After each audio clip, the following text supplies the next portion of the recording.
This is how the story begins. On a dark, dark hill, there was a dark, dark town. And in the dark, dark town, there was a dark, dark street. On the dark, dark street, there was a dark, dark house. And in the dark, dark house, there was a dark, dark staircase. Down the dark, dark staircase was a dark, dark cellar. And in the dark, dark cellar, some skeletons lived.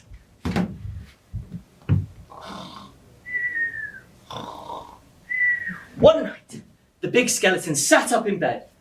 He scratched his skull. "What shall we do tonight?" he said.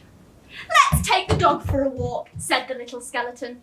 And scare somebody! "Good idea," said the big skeleton. So the big skeleton, The little skeleton and the dog skeleton left the dark, dark cellar climbed the dark, dark staircase. and stepped out onto the dark, dark streets. They walked past the hotels and the shops. They walked past the police station and the zoo. Then they got to the park. The big skeleton scratched his skull. "What shall we do now?" he said. Let's play on the swings, the little skeleton said, and throw a stick for the dog and frighten somebody. "Good idea," said the big skeleton. But suddenly something happened.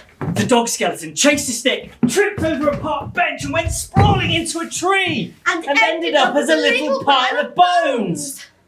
"Look at that," said the big skeleton. "He's all come to pieces. What shall we do now?" Let's put him together again, the little skeleton said. But they messed it up.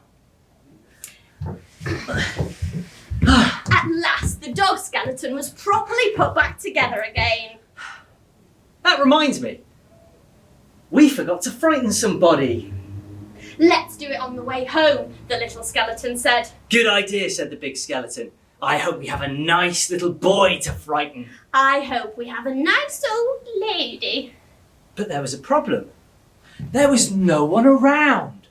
Everybody was in bed. Even the policemen in the police station were in bed. Even the animals in the zoo. "What shall we do now?" said the big skeleton.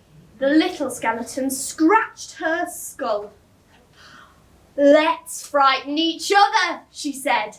That's better than nothing. "Good idea."